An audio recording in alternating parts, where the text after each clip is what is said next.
Let's talk about NPCs.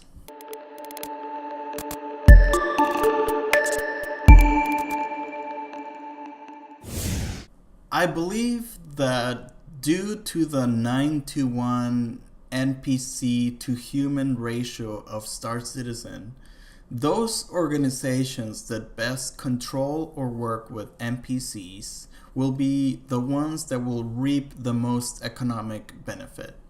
And for that reason, I've been thinking about how we can start thinking or how we can model NPCs in our daily Star Citizen life. I believe that a good way of thinking about NPCs that you hire for your ships is by making a comparison to manufacturing robots of the present. Right now, there are companies like Foxconn that manufacture almost all of Apple's and Samsung's smartphones with cheap Chinese labor. As the standard of living increases in China, and these workers demand more better rights, these factories are starting to realize that their labor costs are becoming more expensive. And so some people, like the CEO of Foxconn, are starting to look into robots to replace these human laborers that are mostly working on repetitive tasks. So, in Star Citizen, employable NPCs will pretend to be human. They will pretend to have morale. They will pretend to react to your conversations. And they will pretend to get better at their jobs. Unlike robots, NPCs will not work for free. They will pretend to want a higher wage. I keep saying pretend because it's not true AI. It's all code as written by CIG and not true AI, to the best of my knowledge. So once players figure out how to manage the NPCs, that is, how to play the game in the way that the NPCs will be content, then they are more or less autonomous robots. And their wages, and I do that with air quotes, can be thought of as maintenance costs of your ship. So, just like the CEO of Foxconn, you might reach a point in your organization where you think, I am not going to hire any more humans, or I'm not going to let any more people in my org, because people, well, they are expensive, they are problematic. And an NPC I can boss around whoever, whatever I want, and they will never complain. So instead of paying these people, I will pay these NPCs. Instead of going around and recruiting people for the org, I will just get more NPCs. Humans are capital expenses light and operational expenses intensive. Robots are capital expenses intensive, operational expenses light. What does that mean?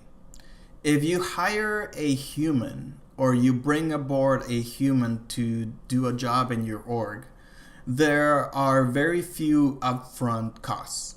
Maybe if you're really nice, you onboard them, you train them, maybe you will buy them equipment, uniforms, maybe even a ship.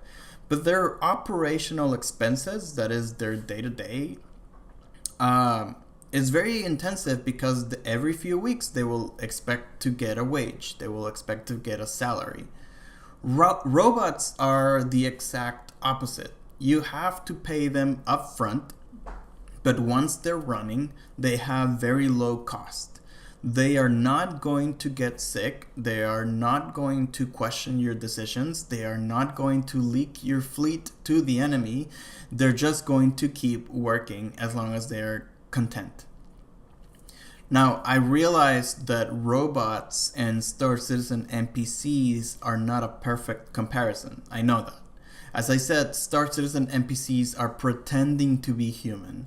I think the goal is that you will not be able to distinguish between a human character in the game and an NPC. I get that. But they are pretending to be capital expenses light because you don't buy them, you hire them, right? But everything else remains true as long as you can play the game correctly. That is, as long as you can manage your NPCs. NPCs will not get sick. NPCs will be available every time you log in to play. NPCs will not backstab you. Whereas humans will. Humans will get sick. Humans won't be always online when you need to play. Humans will backstab you, will betray you.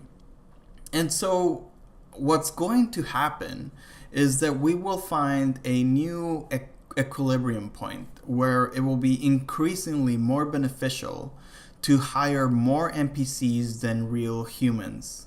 What's going to happen is that the manual labor in Star Citizen will likely all be performed by NPCs, while all the labor that is cognitive and non-routine will be performed by actual humans. This is a good thing, at least from the perspective of gameplay.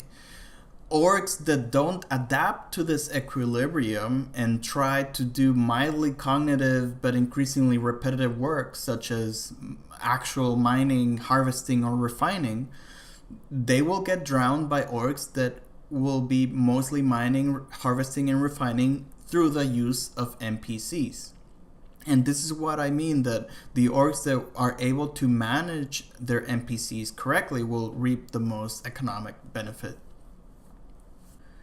Thank you for listening to this episode of the Pur'N'Kleen podcast, and thanks especially to all of you who hit that subscribe button. If you'd like to help us keep tackling the business side of the verse, please leave a comment or visit us at pur'n'kleen.com.